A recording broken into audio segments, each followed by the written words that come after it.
Pour moi, ce qu'il faut se demander, c'est jamais où je veux être dans 1 an, dans 3 ans. Ce qu'il faut se demander, c'est quand mes petits-enfants viendront me voir quand j'aurai 70 ans en me disant « Mamie, qu'est-ce que tu as fait? Est-ce que tu es contente de ta vie? Qu'est-ce qu'il faudrait que tu aies fait pour répondre « Oui, chérie. Oui. » 1000 fois, oui, je suis contente de ma vie. Quand tu te mets dans cette perspective-là, ça t'aide à trancher, ça t'aide à accepter l'inconfort, la peur. Mais bien sûr que mamie a eu peur à certains moments. Bien sûr que mamie n'avait pas toutes les réponses. Pour moi, que tu sois introverti ou extraverti, la question c'est toujours la même. Où tu veux être à 70 ans. Et en fonction de ça, c'est le moment de se poser des questions. La peur est un feu vert. Ça veut dire, voilà la voie de croissance, voilà la voie d'expansion. Ce que vous avez aujourd'hui, c'est votre ground zero en fait. Vous l'avez déjà construit.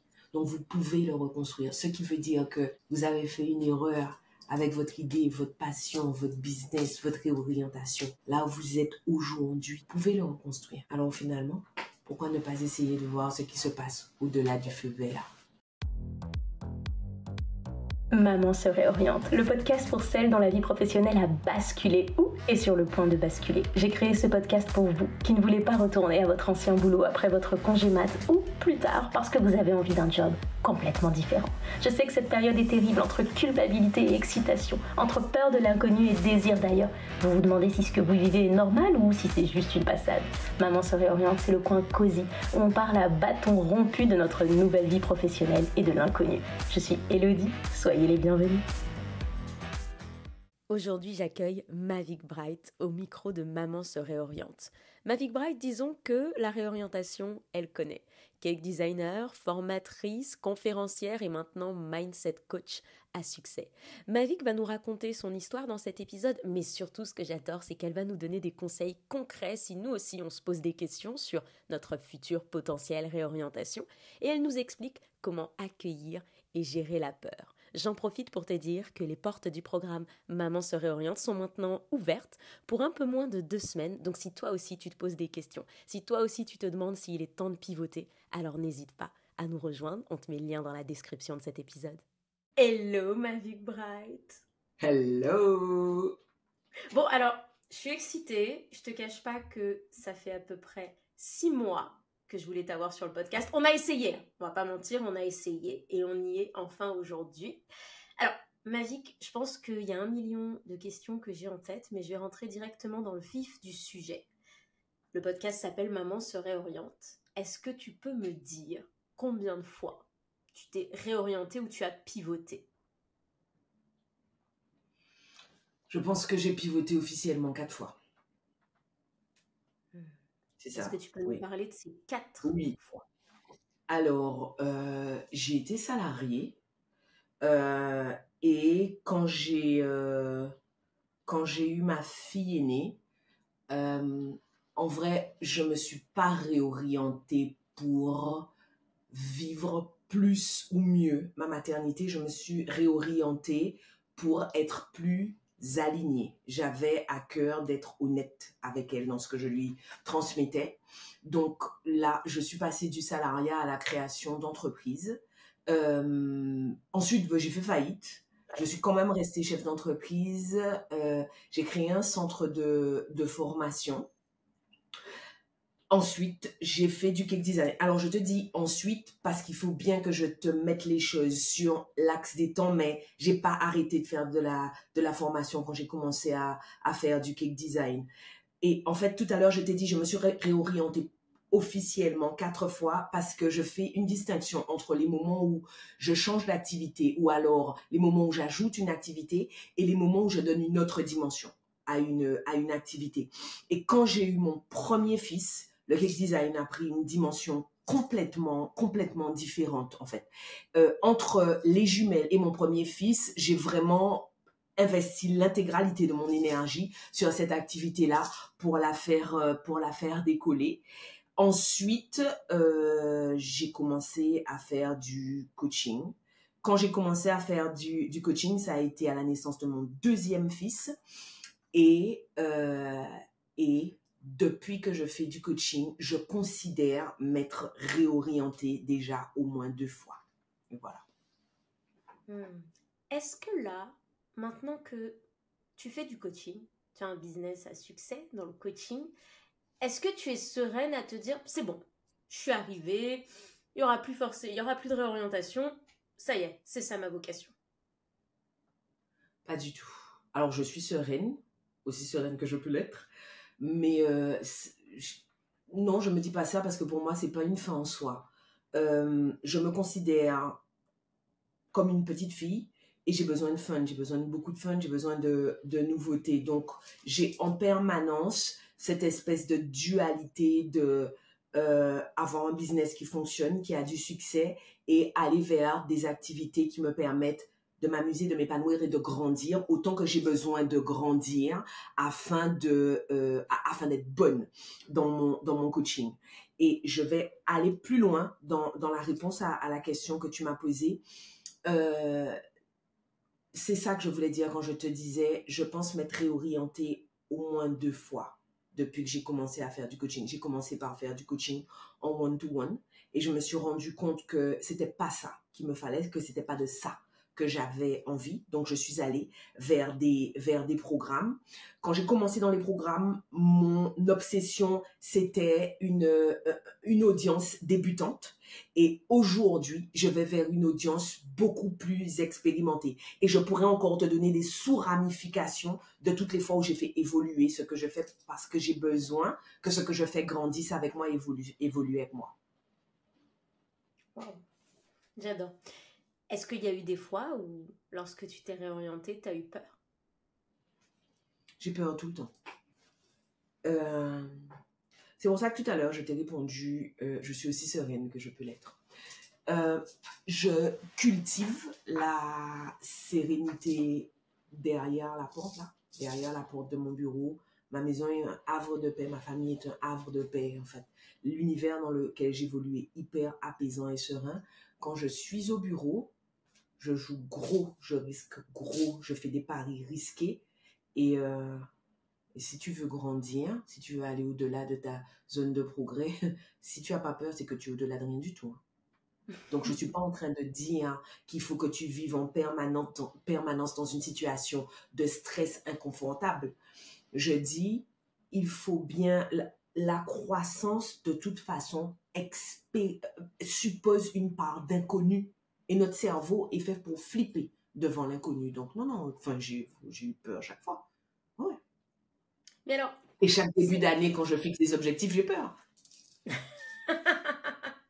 Mais est-ce que ce n'est pas parce que les objectifs sont fous, Mavic Bright? Probablement. Alors, ça peut être parce que les objectifs sont fous, honnêtement. Hein. Je suis vraiment obsédée par le succès des femmes et je suis vraiment obsédée par l'idée de repousser les limites du cliché. Combien une femme peut gagner, à quel point une femme peut être heureuse, combien de choses une femme peut faire sur plusieurs aspects de sa vie. Et donc, cette dynamique de repousser la limite est quelque chose qui aujourd'hui fait partie de ma façon de fonctionner. Tout ça pour te dire que c'est souvent la réaction de l'extérieur aux objectifs qui me fait me dire c'est fou. Moi, je me dis juste, voilà ce qui m'exciterait. Voilà ce qui m'exciterait. Maintenant, ce qui me fait peur, vraiment ex nihilo, ce sont toutes les choses vraiment nouvelles et toutes les choses qui, parce qu'elles sont nouvelles, me rendent vulnérable. La nouveauté fait de nous des nouveau-nés, en fait. Chaque fois qu'on va vers quelque chose de nouveau, on est un nouveau-né et un nouveau-né, c'est vulnérable. Ça me fait peur. Ça me fait peur, mais j'imagine que de la même façon qu'on trouve normal qu'un nouveau-né pleure, hurle à son 2e jour de vie, c'est normal qu'à l'intérieur de nous, une petite partie hurle et crie quand on va vers quelque chose de différent. Alors là, je vais peut-être faire appel à ta casquette de coach, mais qu'est-ce qu'on peut faire pour gérer cette peur? Parce que cette peur, en fait, il y a des fois où elle nous tétanise et c'est ce qui fait qu'on passe pas à l'action et qu'on n'ose pas se réorienter. Comment est-ce qu'on la gère? Alors moi, je déteste le verbe gérer parce que ça suppose une espèce de domestication. Ça vient à l'idée de personne d'aller dans la savane, de voir des lions et des lionnes et se dire « Oh, je vais domestiquer un petit lion ». Non, en fait, c'est fou quand même. Il y a des tribus, il y a des gazelles, des antilopes, des zèbres qui arrivent à vivre à côté des troupeaux de lions, des hordes de lions. Je dis ça pour que chaque femme se dise, le problème, c'est pas la peur, c'est la façon dont je la regarde, c'est la façon dont je l'interprète. On a deux façons de voir la peur. La peur peut être considérée comme un feu rouge, je m'arrête, je ne fais rien, ça veut dire que ce n'est pas pour moi, ça veut dire que je n'en suis pas capable, ça veut dire que ce n'est pas ce qu'il me faut, ou alors la peur est un feu vert, ça veut dire voilà la voie de croissance, voilà la voie d'expansion. Donc la première des choses pour moi à faire, c'est reconnaître qu'on a peur, en fait. Très souvent, ce qui se passe, c'est que plutôt que d'accepter la vulnérabilité qu'il y a dans la nouveauté, plutôt que de se dire « j'ai peur », on va rejeter la faute sur autrui. Le regard, les règles, les responsabilités, nanana. Tout ça, ce sont des façons de ne pas dire « en fait, je flippe, j'ai peur ». Juste, les études le montrent, hein, juste reconnaître l'émotion et dire « j'ai peur », apaise le cerveau parce qu'il se dit, maintenant que je sais ce qu'est cette émotion, je vais peut-être savoir comment y faire face. Donc la première chose, c'est ça. La deuxième chose qu'il faut se demander, c'est objectivement, de quoi ai-je peur? Dans cette peur, il y aura probablement deux grands pans. Un pan qui est objectif. Ben, j'ai peur de ne plus pouvoir payer mes factures. J'ai peur de ne pas avoir les compétences. J'ai peur parce que personne n'a fait ça. Et il y a toutes les peurs qui sont liées à l'ego. Et très souvent, celles-là sont beaucoup plus dangereuses que les peurs objectives. Si tu as peur de ne pas pouvoir payer tes factures, j'ai une très très bonne amie qui s'appelle Élodie, qui dit, si tu as peur, tu crées un fonds de secours. Tu mets l'argent de côté, tu te demandes de combien d'argent tu auras besoin, pendant combien de mois il faut que tu arrives à vivre, et dès le jour 1, tu commences à renoncer à tes cigarettes, ton café, ton Starbucks, et tu mets l'argent de côté pour être en mesure d'y faire face. Donc, ce qui est objectif, en général, on peut y trouver des solutions rationnelles. Tu as peur de ne pas être compétente? Tu peux te former. On apprend tout, soit dans des écoles, soit sur YouTube. Mais ensuite, il y a toutes ces peurs qui sont liées à notre ego. Qu'est-ce qu'on va penser de moi? Qu'est-ce qu'on va dire de moi? Je serai ridicule. Mon Dieu, je vais démarrer alors qu'un tel est déjà à tel endroit. Et là, c'est là qu'intervient notre mindset et c'est là qu'on se comporte comme un adulte. Chaque fois que ce à quoi on pensait préserver notre image, on est en train de renoncer à notre croissance. Personne n'a débuté en étant au top, en étant au sommet. Et je reprends toujours le même exemple. Au début, quand un enfant apprend à marcher et qu'il tombe, tout le monde est attendri, tout le monde se dit « Oh, il essaye, il ne se décourage pas ». La première fois que ton enfant tombe, il ne reste pas assis dans le salon à se dire « Non, c'est bon, je suis ridicule, je ne vais plus marcher ». Et s'il reste assis, tu lui prends la main, tu dis « Non, Coco, je ne vais pas te porter toute ma vie, maintenant tu es trop lourd, lève-toi ». C'est la même chose pour nous. Il est important d'arriver à décorréler ce qui est objectif de ce qui relève de notre ego. Ensuite, la dernière partie consiste à agir grâce à la peur, agir parce qu'on a peur. Ce que j'entends les femmes me dire, c'est quand je n'aurai plus peur ou je ne fais pas parce que j'ai encore peur, etc. C'est l'inverse. Parce que tu as peur, il y a probablement de la croissance, de l'expansion pour toi. C'est parce que tu as peur qu'il faut avoir cette conversation. C'est parce que tu as peur qu'il faut aller vers cette opportunité. C'est parce que tu as peur qu'il faut que tu mettes cette veste dont tu n'es pas très très sûr. C'est parce qu'on a peur qu'il faut faire. Quel a été, dans ces réorientations et ces moments justement où tu as eu peur avant de te réorienter, et les moments où tu as encore peur aujourd'hui, quelle a été la place de ton entourage ? Alors, j'ai un entourage extrêmement serré et extrêmement bienveillant. Et en fait, alors, je commence toujours par dire je suis une introvertie, j'ai besoin de peu de contact, donc c'est déjà suffisamment complexe pour moi de maintenir des relations épanouissantes avec un petit noyau pour que j'ai pas plein de gens autour de moi. Et comme je suis introvertie et que j'ai très peu de personnes autour de moi, en fait, je suis vraiment extrêmement sélective. Soudé dehors, super sympa, super gentil. En fait, je suis super sélective sur les personnes qui vont accéder à mes rêves. Les gens qui sont tout près de moi sont ceux dont je considère qu'ils ont accès à mes rêves. Et pour avoir accès à mon rêve, il faut que tu m'aies prouvé que tu es bienveillante vis-à-vis de ce que je considère comme mon grain de folie ou ma témérité ou mon obsession pour le succès. Et du coup, à partir du moment où la sélection a été faite en amont, en fait, je n'ai jamais eu que des réactions extrêmement bienveillantes. Parfois, c'est arrivé que mon entourage ait besoin d'explications. Donc, je suis OK avec le fait que tu ne vois pas encore ce que je vois. Donc, j'arrive en te disant, voilà à quoi je pense. Donc, c'est de deux choses l'une. Soit je te dis, je pense à telle chose, je ne suis pas encore prête à avoir une conversation avec toi parce que dans ma tête, ce n'est pas encore super clair. Et à ce moment-là, la personne me dit, OK, d'accord, et attends que je revienne. Soit je dis, voilà à quoi je pense et voilà comment on va faire. Tac, tac, tac. Et en général, on me dit, OK, on y va.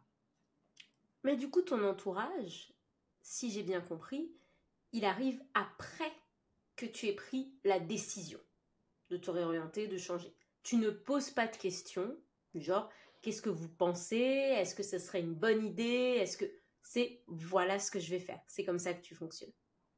Je suis une introvertie. Là, en fait, les réponses, je les trouve à l'intérieur. Et plus j'ai besoin de réponses, plus je me pose de questions et plus je me recroqueville. Je deviens vraiment une huître. Pour moi, l'enjeu, c'est pas faire valider ou pas, ou demander un avis ou pas. Pour moi, le vrai enjeu, le vrai challenge, c'est prévenir les autres autour de moi et dire, je suis dans une phase trouble, je vais me recroqueviller, donc je vais communiquer moins que d'habitude. Je t'aime toujours autant, j'ai juste besoin d'espace pour processer. Mais non, demander l'avis, pourquoi faire en fait? De la même façon que je ne m'autorise pas à donner un avis si je n'ai pas été sollicitée, mais clairement, je ne demande pas d'avis. Si j'ai besoin d'un avis, je vais le demander, mais sur des réorientations, je ne demande pas d'avis. Mais il y a deux choses qui ressortent de ça que je trouve extraordinaires. C'est que la première, tu as une confiance en toi, pas dans le sens la confiance en soi, comme on l'entend au quotidien, mais tu as une confiance en ce que tu ressens, en tes intuitions, en tes idées, qui est assez impressionnante. Donc tu te questionnes et tu ne te reposes pas sur les autres. Mais la deuxième chose que je trouve géniale, c'est que tu es tellement sûr de ton entourage, tu l'as tellement choisi, que tu sais que, comme tu l'as dit, au pire, il va y avoir quelques questions, mais en tout cas, tu vas être soutenu en fait. Tu vas être porté, ils vont t'amener d'une manière ou d'une autre là où tu veux aller. Par défaut, je considère que par défaut, je suis aimée. Il y a autour de moi des gens qui m'aiment. Et je crois que, enfin, je crois que pour beaucoup de femmes, c'est un frein. Quand tu n'es pas sûr qu'on va t'aimer quoi qu'il advienne, parfois tu te conformes à des merdes, en fait, des trucs nuls, ou parfois tu acceptes des compromis, ou parfois tu restes dans des situations de merde. Et je pense qu'il y a, je parle vraiment d'un enjeu, je pense qu'il y a un véritable enjeu à être ouvert et être vulnérable face à ceux qu'on aime et à leur demander. Est-ce que tu vas m'aimer quoi qu'il advienne en fait? Est-ce que quand on aura plus de dents, plus de cheveux, est-ce que si je fais une grosse bêtise, en fait, ça fait vraiment partie des questions toutes bizarres que je pose ou des convictions que j'ai parce que parfois je vais faire des erreurs et parfois je vais faire des choix fous qui vont demander que même sans me comprendre, on me soutienne. De la même façon que je te soutiens, quels que soient les choix que tu fais, c'est ça que j'attends. Mais Élodie, je suis OK en fait avec une personne qui me dit non ou je suis pas sûre. Auquel cas, c'est pas grave. On n'est pas obligé d'être proche. On n'est pas obligé. C'est pas grave en fait. On n'est juste pas le bon match, c'est tout. Alors maintenant, revenons aux enfants. Tu es quand même maman de 5 enfants, famille nombreuse, beaucoup de gens comme tu dis exactement. Est-ce que, tu sais, tu sais que nos situations sont très différentes là-dessus et c'est très marrant, on échange beaucoup sur le sujet. C'est-à-dire que moi, je suis mère célibataire d'un garçon, même si j'ai l'impression qu'ils sont 12 là-bas. Et toi, tu as 5 enfants. Est-ce que il y a eu des moments, tu sais, tu t'es réorienté plusieurs fois où tu as eu l'impression que là, ça allait vraiment te demander des ajustements? Est-ce que c'était au premier, au deuxième? Est-ce que ça n'avait rien à voir avec le nombre d'enfants, mais plutôt avec le projet sur lequel tu étais? Est-ce que tu as eu cette impression-là? Je me suis jamais posé la question comme ça, Tidou. Je... Alors, j'essaie de me remettre dans mon état d'esprit. Aujourd'hui, avec le recul, quand je pense aux choix que j'ai faits et que je fais, je me rends compte que je fais aujourd'hui des choix que je n'aurais pas fait probablement il y a 5 ans, il y a 7 ans, il y a 9 ans ou il y a 17 ans. C'est pas le nombre d'enfants, c'est vraiment le projet. C'est trois choses. C'est le projet, la charge de travail que ça va me demander conformément au lifestyle que je veux à ce moment-là. Quand j'ai eu mon premier business, j'avais donc ma première fille, Kimane. À ce moment-là, je pouvais tout faire, je pouvais travailler 20 heures par jour. C'était pas très, très grave. J'avais Kimane avec moi, enfin, elle était un bébé facile. Enfin, aujourd'hui, si je n'avais qu'elle, je ne choisirais pas de travailler 20 heures par jour. Je veux du calme, je veux écouter du jazz quand j'ai fini de bosser, je veux pouvoir faire des drinks le soir, des drinks sans alcool le soir, voilà, enfin, c'est vraiment ça, c'est la conjonction de la charge de travail par rapport au lifestyle que je veux. Est-ce que aujourd'hui, même si je pense que tu sais que je n'aime pas trop cette expression, mais j'ai vraiment envie d'avoir ton avis là-dessus, est-ce qu'aujourd'hui tu penses avoir trouvé l'équilibre vie pro, vie perso, vie de maman, vie de chef d'entreprise et vie de femme, hein? Ok. Je me pose pas la question comme ça. Je pense aujourd'hui vivre le niveau d'harmonie dont j'ai besoin en ce moment à 44 ans. C'est tout. Je me demande pas s'il y a un équilibre. Je n'y crois pas. Et la vérité, et c'est pour ça que tout à l'heure, je te disais, je fais aujourd'hui des choix que je n'aurais pas fait il y a quelques années. En ce moment, mes enfants sont suffisamment grands, donc 18, 10, 10, 5. Aujourd'hui, ils sont suffisamment grands pour que je dise, j'ai besoin de collaboration pendant tant de semaines. J'ai besoin de collaboration. Alors, ça arrive que j'ai besoin de collaboration sur une journée, mais ça arrive que j'ai besoin de collaboration sur un mois entier parce qu'on est en lancement et tout le monde sait ce que ça veut dire. J'ai besoin de votre collaboration. Et tout ça pour dire que tout le monde sait qu'à partir du moment où je suis arrivée en réunion de famille, j'ai dit j'ai besoin de collaboration, tout le monde sait que ça veut dire que mon focus sera sur notre business.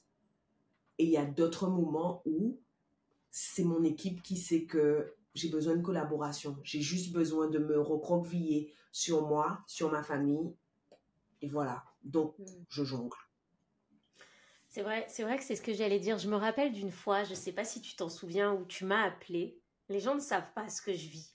Tu m'as appelé, tu étais dans un magasin, non mais complètement folle. Tu m'as dit, Zouzou, donc ton petit dernier, et dans telle période, je suis en train de faire des bacs sensoriels pour lui apprendre à lire, à écrire.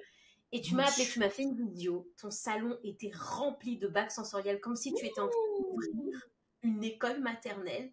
Et en fait, tu avais tout mis de côté. Et j'avais trouvé ça fou parce qu'il n'y avait plus de mail, il n'y avait plus de rendez-vous, il n'y avait plus de coaching. Il fallait faire les bacs sensoriels pour Zouzou parce que Zouzou avait envie de faire ses activités. Je souffrais. Mon fils souffrait. Mon fils souffrait. En fait, il m'avait dit... c'était sa première année de maternelle au Canada. On vit en Ontario, donc dans une province anglophone. Et l'enfant est arrivé en pleurant et m'a dit, maman, je m'en sors pas parce que je comprends pas les lettres. Je comprends pas ce que c'est. Et enfin, moi, j'avais jamais vécu ça avec aucune des filles. Mon garçon était en détresse. Donc, la seule urgence, c'était sortir mon garçon de la détresse. Et alors, d'Élodie et moi, la plus patiente, la plus pédagogue, la plus calée sur le cerveau des bébés, c'est elle, c'est pas moi. Moi, je suis une maman qui fait des gâteaux. Je suis pas une maman Montessori. Je suis une maman qui fait les ongles, achète des déguisements. Je suis pas une maman qui fait des lettres. Et donc, en fait, quand je l'ai appelé, je suis allée, j'avais cherché dans des magasins des choses qui existaient. J'ai rien trouvé qui existe parce qu'en plus, j'avais encore en tête que j'avais entendu Élodie dire que le mieux, quand un enfant avait un blocage, c'était de l'aider à intégrer la chose, mais dans la branche de l'étoile dans laquelle il était. Donc, il était dans cette espèce de partie sensorielle. Ça me dégoûte, moi, les textures, les choses comme ça, mais c'était là qu'il était. Et tu sais, c'est marrant que tu parles de ça parce que ça met en évidence deux choses. Ce dont je te parlais, le fait que mon focus se déplace en fonction de l'endroit où est la priorité. Et la deuxième chose que ça met en évidence, c'est mon côté obsessionnel, en fait. C'est vraiment ce côté obsessionnel que j'ai où j'aurais pu acheter un seul bac. Enfin, j'ai fait une vingtaine de bacs. Complètement. Je suis passée dans je ne sais pas combien de prendre l'avion pour filmer des tutos. Tu te rappelles, je t'avais dit, tu as tout le matos, je vais venir filmer mes tutos. Oui. Et ce qu'Élodie vous dit pas, c'est qu'en plus, je suis vraiment... le beau est une valeur pour moi. Donc, avoir un salon en bazar, ce n'est pas envisageable. Du coup, pendant que j'étais en train de créer les bacs, je me demandais comment j'allais configurer ça dans la déco de mon salon parce qu'il fallait que ça reste accessible, mais il fallait que ça reste beau. Moi, j'allais pas vivre dans une salle de classe. Et oui, mais je suis tout à fait consciente que ça, c'est un confort que m'offre le fait que j'ai créé mon business et un business model qui me convienne à moi. Je peux tout à fait comprendre qu'une maman qui est salariée, qui a d'autres contraintes, elle ne puisse pas faire ça. Ça me fait rebondir sur deux choses. Alors, Mavic me connaît très bien, il y a des chances que j'oublie la deuxième chose, mais ça va aller. Donc, la première que tu viens de dire, je trouve génial, et c'est une question que je t'ai jamais posée. Est-ce que tu as créé ton business parce que tu avais une idée, passion, que ce soit le cake design ou le coaching, ou est-ce que tu as décidé d'entreprendre parce que tu savais que le salariat n'allait pas correspondre à la vie que tu voulais mener, les horaires que tu voulais, pouvoir te poser avec ta famille lorsque tu avais envie. Tu vois ce que je veux dire? Parce que je viens de m'auto-poser la question et je me suis dit, Je vois. Je me suis... Bon, alors, en fait, la réponse politiquement incorrecte, c'est que depuis que je suis toute petite, je sais que je veux être le chef. Je ne savais pas le chef de quoi. Je ne savais pas comment. Mais je savais que tout ce qui est relatif aux règles, à la hiérarchie, etc., je savais que ce n'était pas ce que je voulais. La deuxième chose, c'est que depuis toute petite, enfin, j'ai une idée super précise de l'endroit où je vais, du mode de vie que je veux. Je voyais pas très bien. C'était qui le patron qui allait me payer ce que je voulais payer, en fait, pour vivre comme je voulais vivre. Et au fur et à mesure que je me suis mise à avoir des enfants, j'ai toujours su que je voulais une famille nombreuse, hein, mais au fur et à mesure que je me suis mise à avoir des enfants, c'est devenu de plus en plus évident. Je veux être la maman qui est là. Souvent, je m'excuse auprès des enfants. Quand on fait la prière, souvent je dis merci Seigneur parce qu'on a des enfants qui acceptent le fait qu'on travaille beaucoup, etc. Et c'est marrant parce que comme on prie ensemble, c'est toujours très surprenant le miroir que nous offrent. Eux disent toujours, enfin, nous on va bien, en fait. Maman est là quand on part. Maman est là quand on rentre. Maman est là quand au milieu de la journée on appelle parce qu'on a oublié le déjeuner, parce qu'on a oublié la clé, parce que le Uber ne répond pas. Enfin, et je veux être la maman qui est là. Là, tout à l'heure, pendant qu'on était en train de parler, la porte s'est entrouverte. Kiman avait besoin de quelque chose. En fait, les enfants savent où me trouver. Maman est là. Je veux être cette maman-là, moi. J'ai pas oublié la deuxième chose. Bravo! Non, mais faut que vous sachiez que quand on Oui. parle en même temps, Mavic me laisse toujours la parole parce qu'elle commence toujours. Oula, parle, tu vas oublier. Et c'est tellement vrai. Donc voilà. Donc la deuxième chose, c'est que tout à l'heure, tu as dit que j'étais la maman qui pouvait faire des bacs sensoriels, etc. Et que toi, tu faisais des gâteaux. Et tu sais, honnêtement, lorsque j'ai eu mon fils, j'ai eu cette période, quand j'ai eu Evan, où je voulais être la maman qui faisait les activités, la maman qui faisait les gâteaux, la maman qui allait le chercher, la maman qui rigolait. Et je pense que tu y es vraiment pour quelque chose. J'ai vite abandonné la maman qui cuisine et qui fait les gâteaux. Ah, moi? Ah non, non, non, non. On peut parler de la cuisine? Ou je t'ai dit, wow. Tu peux pas t'imposer ça. Tu peux pas lui imposer ça. Non, non, wow. Ah non, non, non, moi, et ça, mais en fait, le jour où j'ai abandonné ça, où j'ai abandonné cette image que je m'étais faite de la mère parfaite, parce que ça remonte aussi, hein. Enfin, chez nous, une mère, que ce soit au Cap-Vert ou au Sénégal, elle cuisine. Donc ça, c'était dur de le démonter. Elle fait pas des bacs sensoriels, hein. Moi, ma mère, elle a jamais fait d'activité chez moi, mais par contre, le repas, il était sur la table. Donc ça a été dur. Mais par contre, aujourd'hui, je passe beaucoup plus de temps avec mon fils. Il rentre de l'école, on joue au ballon jusqu'à l'heure du dîner. On sait pas c'est quoi le dîner, mais on a joué. Et est-ce que c'est quelque chose que tu as mis en place petit à petit à décider de la maman que tu voulais être, ou est-ce que ça a toujours été clair dès que tu as eu Kiman, en fait? Non, je l'ai créé au fur et à mesure que les enfants sont arrivés parce que ma maman est un modèle difficile à égaler. Ma maman faisait les devoirs avec nous, faisait des gâteaux, faisait la cuisine, j'ai une maman polycéphale, polyfacette et moi je considérais ma maman comme le modèle. Donc en fait, quand j'ai eu Kiman, alors il y a une chose cependant qu'il faut que je reconnaisse à ma mère, c'est que ma mère a toujours été saoulée par le rituel de manger à table. Donc en fait, on mangeait pas à table, je mangeais avec mes frères et sœurs et on a toujours entendu dire autour de nous que les familles qui parlent, les familles qui vont bien, etc. Ce sont des familles où on mange ensemble. On déjeunait pas ensemble et on est une famille super soudée et on a vu autour de nous des gens qui se faisaient la gueule pendant le repas et qui sont pas soudés ou qui mangeaient ensemble mais regardaient la télé. Et donc en fait, j'ai grandi avec une maman que je considérais comme un modèle, mais j'ai grandi avec une maman qui brisait une règle extrêmement forte dans la société antillo-guyanaise. Donc, j'ai grandi avec l'idée qu'on a le droit de briser une règle. On a le droit d'inventer son type de maternité.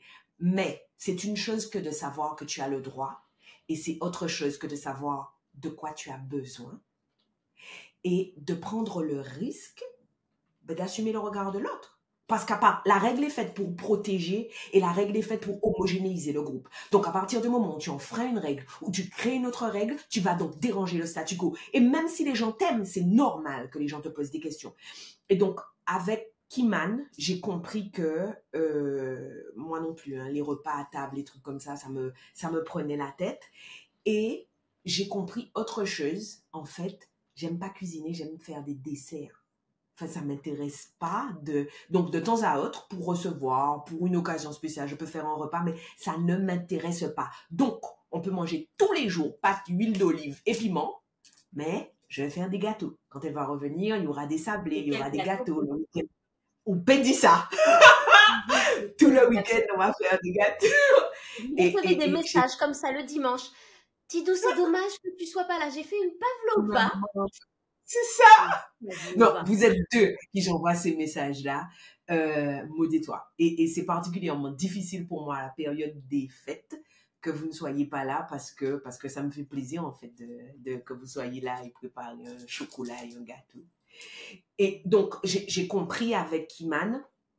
Et ensuite, il y a autre chose. Il y a faire fonctionner ce que tu veux avec la réalité. Parce que quand tu as fini de dire « moi, j'aime pas cuisiner », eh ben, certaines personnes n'ont pas la chance d'être avec un conjoint qui en a rien à faire de ce qu'il mange.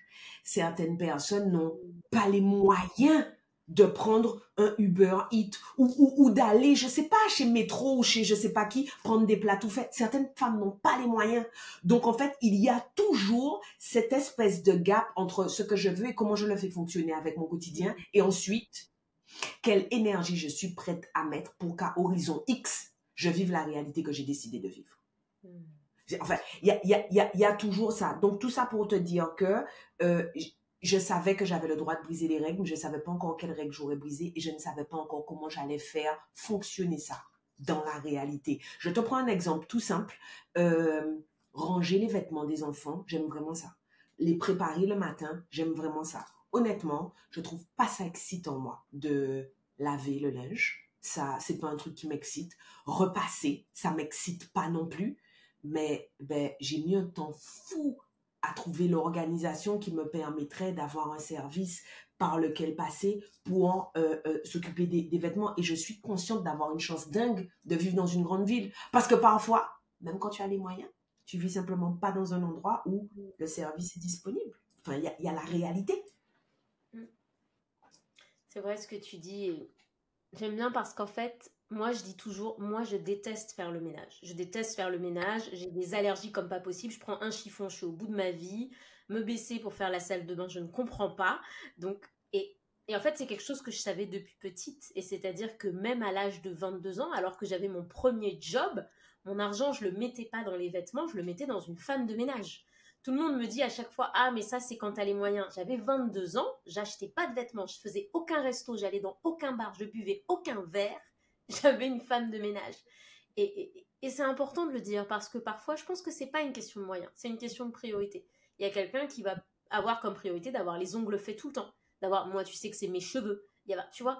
Et en fait, quand tu mets de côté, c'est très marrant parce qu'hier sur Instagram, tout le monde me demandait, mais quand tu sors le soir, ça casse ta routine, comment tu fais? Je ne sors pas le soir. Je ne sors jamais. Le truc le plus fou que je vais faire le soir, c'est quand on va faire une visio ensemble et que tu vas me dire, tu Oui, n'es pas couché. mais oui, mais tu irais où? Tu Mais sors c'est où? ça. C'est où ça? C'est quel endroit ça? Mais aller boire quel verre? Un verre?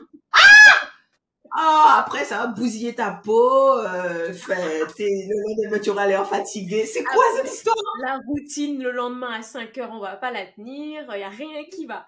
Donc, non, mais c'est ça en fait. Et quand tes objectifs sont clairs, ton quotidien, tu l'adaptes en fait. Et alors moi, l'histoire de la femme de ménage, ça a été encore plus clair quand j'ai eu Evan. Alors là, c'était même plus question. Et tu sais ce qui m'a fait peur tout de suite, c'est de me voir me transformer en ma mère, dans le sens d'être derrière avec ses phrases. Et donc c'est la boniche qui met encore dans la machine. Ah bah voilà, laisse ton assiette, c'est moi qui... Et je me suis dit, oh là là là là. Alors ça non, ça c'est même pas la peine. Mais là, j'y dérape. Euh... J'adore ce que tu dis parce que, tu sais, j'avais oublié ça.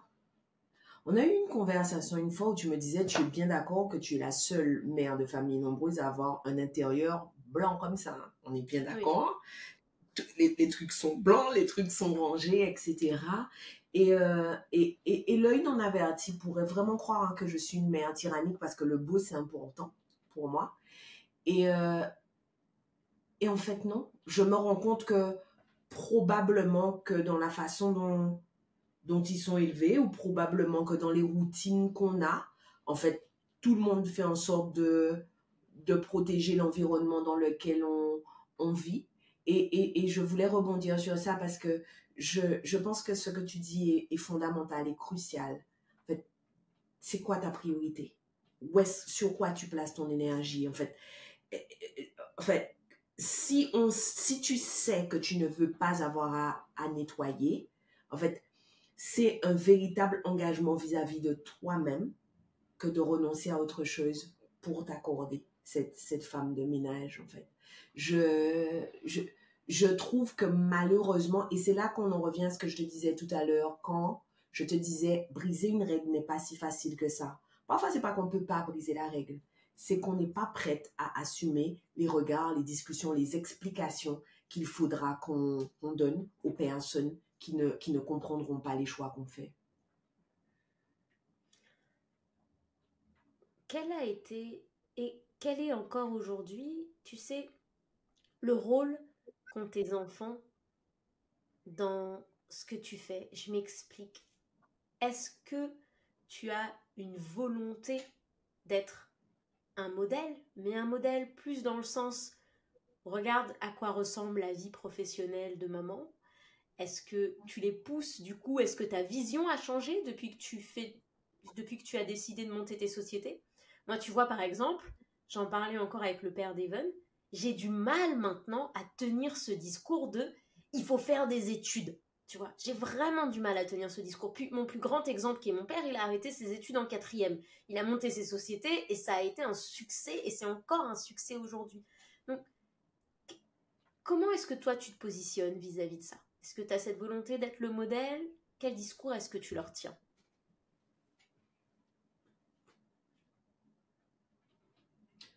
Je pense qu'il est toujours dangereux de vouloir être un modèle.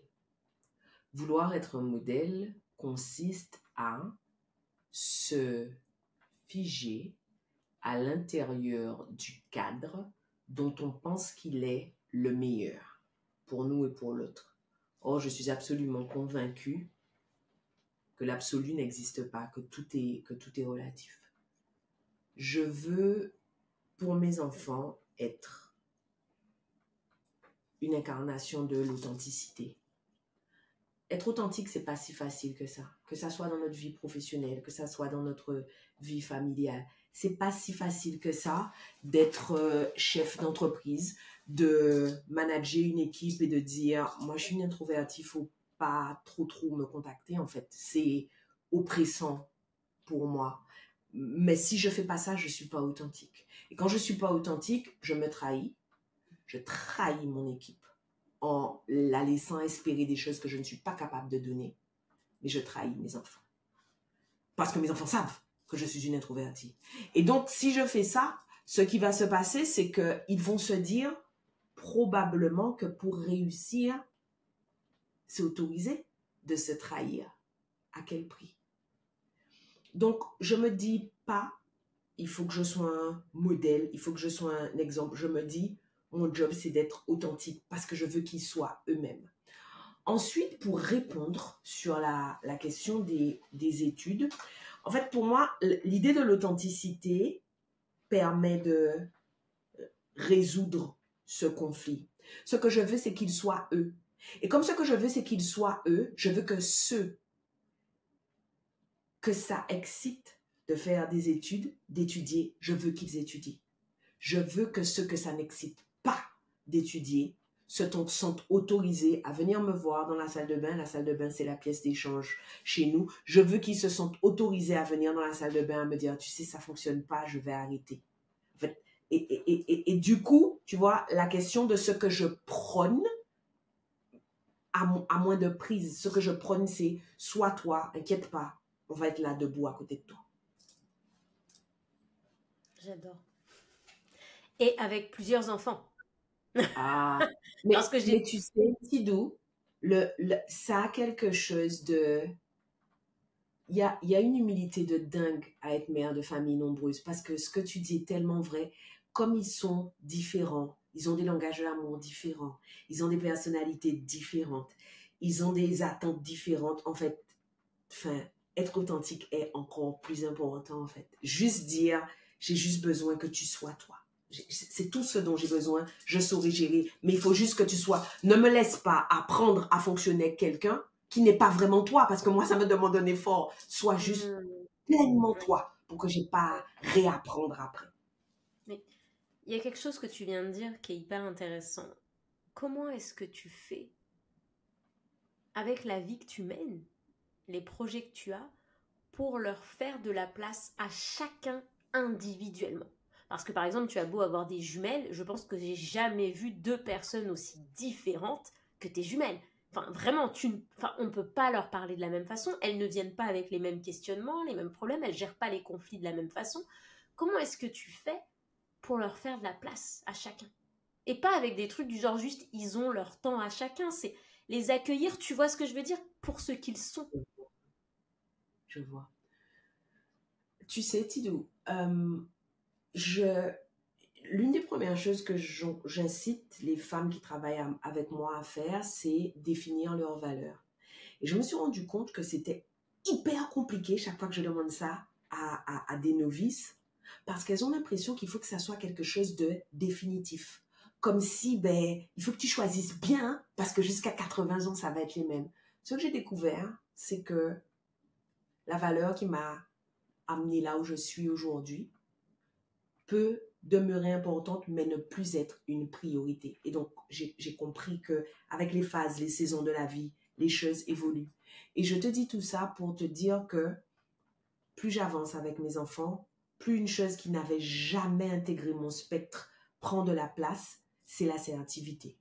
L'assertivité est une valeur pour moi et est une valeur que j'inculque à nos enfants. Je ne suis pas eux, ils ne sont pas moi. Et il y a plein de choses que je sais longtemps avant qu'ils ne me les disent, mais je ne dis jamais rien avant qu'ils aient dit, parce que c'est leur travail de venir me dire « Maman, voilà qui je suis et voilà comment je veux être aimée. » Alors parfois, ils ont besoin d'aide pour trouver le mot juste. Parfois, ils ont besoin d'aide pour comprendre que c'est maintenant qu'il faut dire. Mais une fois que tu as transmis ça à l'enfant, faire de la place n'est plus une question. Je sais comment aujourd'hui, Kiman, Nouriem, Raphaël et Isaiah ont besoin d'être aimés. Je sais que le langage de l'amour de Nouriem, ce sont les petites attentions. Nouriem ne sait pas descendre sans remonter avec un petit verre d'eau, une petite chose pour moi. Et au début, j'arrêtais pas de lui dire « Bébé, tu sais que tu n'as pas besoin de faire ça pour que je t'aime. » Et un jour, elle m'a dit « Tu te rends compte à quel point c'est blessant? Ça veut dire que tu considères que mon langage de l'amour est moins bon que le tien. » Il dit « Je me suis sentie ridicule.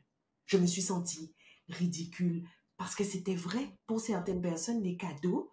Enfin, c'est ça.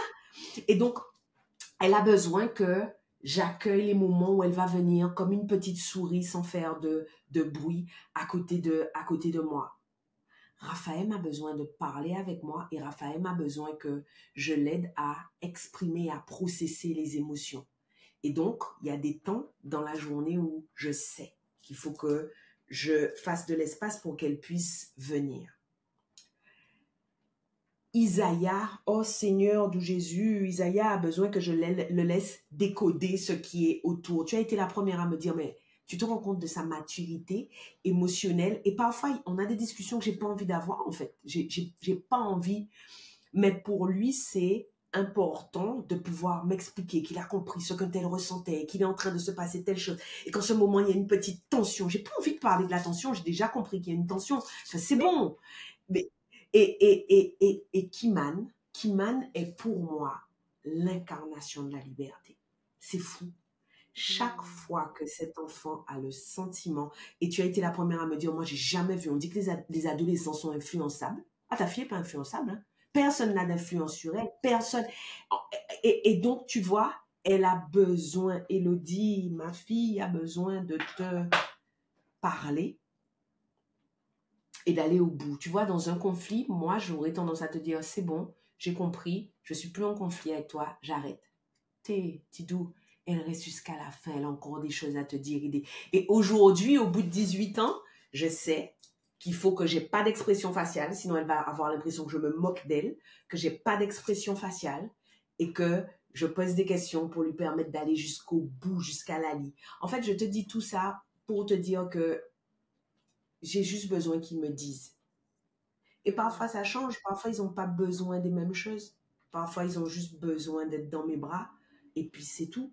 Je suis simple. Ils sont simples. Dis-moi comment t'aimer. Moi, j'aspire qu'à t'aimer. En fait, c'est comme quand je suis avec toi, en fait.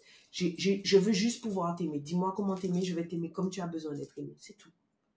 Et tu te rappelles, c'est une question que tu avais posée à Evan, parce que ça t'avait inquiété. Tu avais dit avec la distance, j'espère que son langage de l'amour, c'est pas les câlins. Et tu avais dit que non, que lui voulait parler. Il voulait parler, il voulait te voir. Monsieur. Oui. T-shirt, non, je veux parler. Donc, vous n'avez même pas idée des visios que se font Mavic et Evan. Oui, bah ça va, ça y est. Donc oui, bah, voilà, le langage de l'amour des mots. Parler. Je suis la seule à avoir le droit de l'appeler mon bébé.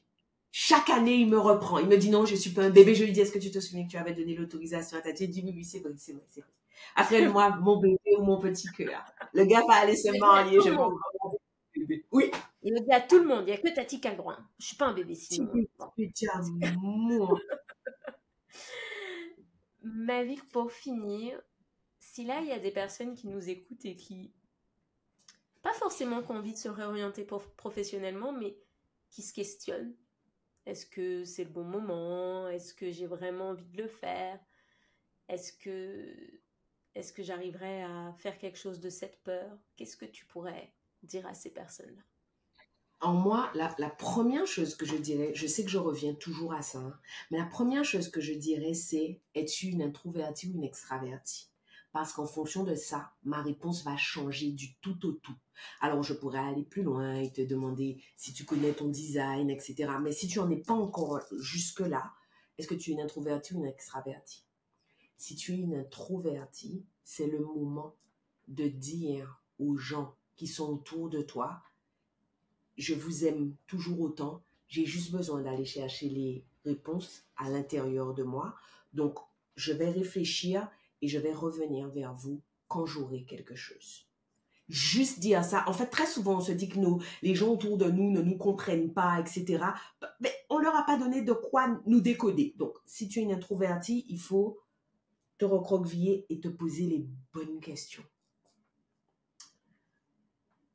Pour moi, ce qu'il faut se demander, c'est jamais où je veux être dans 1 an, dans 3 ans.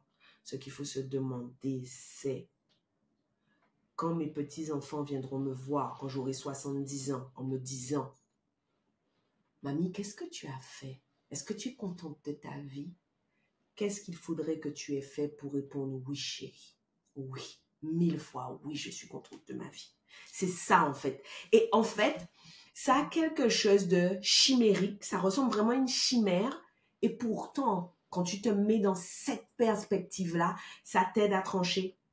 Ça t'aide à accepter l'inconfort, la peur. Mais bien sûr que mamie a eu peur à certains moments. Bien sûr que mamie n'avait pas toutes les réponses. Donc, si tu es en revanche une extravertie, c'est le moment de te demander qui sont les personnes autour de toi qui sont de nature à te permettre de mûrir ta réflexion.